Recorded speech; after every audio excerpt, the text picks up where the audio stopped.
Hey guys, today we're going to solve LeetCode number 1208, get equal substrings within budget. So we need to return the maximum length of a substring of S that can be changed to be the same as the corresponding substring of T with a cost less than or equal to max cost. And the cost here is defined as the sum of all of the absolute differences between the char codes of the corresponding positions in S and T.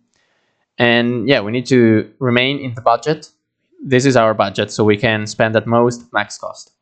So we're going to approach this problem with a sliding window approach. So we're going to loop through all of the indices of S, and we're going to use those indices as the end of our sliding window.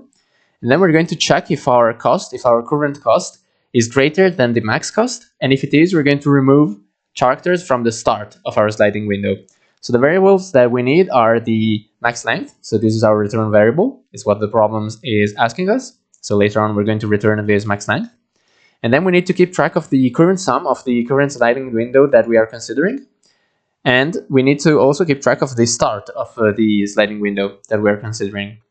Okay, so now we can loop through all of the indices of S, which we will use as our endpoints of the sliding window.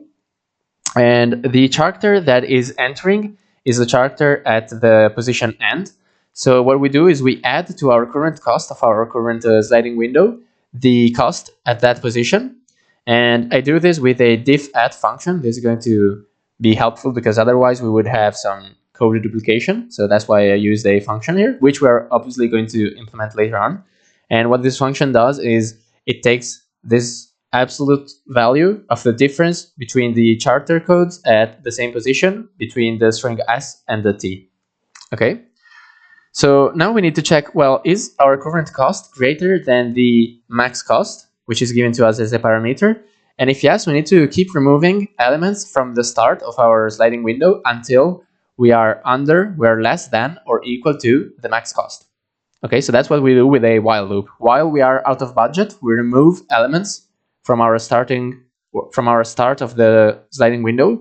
And here I'm using the same function. And another thing that we need to do is also increment the start pointer, or this would be incorrect because it would just remove the cost but not move the start pointer. So here as a shorthand, I do ++ here to increment the start in the same line. Obviously, you could do it in a separate line if you wanted to. Okay, and now we just need to update our max length because after having finished this while loop, because this while loop keeps going until our current cost is less than or equal to the max cost, here in this line here, in this 12th line, what's going to happen is we are shortly in a current sliding window that satisfies the problem statement. So now we can update our max length. And the max length now becomes the maximum between max length itself and the current length of the interval, which is end minus start plus 1. That's the formula for a length of the interval. And you can remember this formula by asking yourself, what would be the length if the indices of the end and the start were the same? So for example, if end was 5 and start is 5, the length would be 1. So just subtracting them would give 0, which is not the correct solution. So yeah, that's it. We just need to now implement the diff add function. And to implement that, we just use the problem statement. So return the absolute value of the difference between the char code at I of the string S and the char code at I of the string T. So that's it. I'm going to submit the solution just to show you that it works. And this is optimal because it goes through every character at the most twice. And so that's O of n time complexity. And the space complexity is O of 1 because we're not storing anything, not even an array or any data structure at all, just scalar variables and a constant amount of them. So thank you for watching. That's it for today, and bye.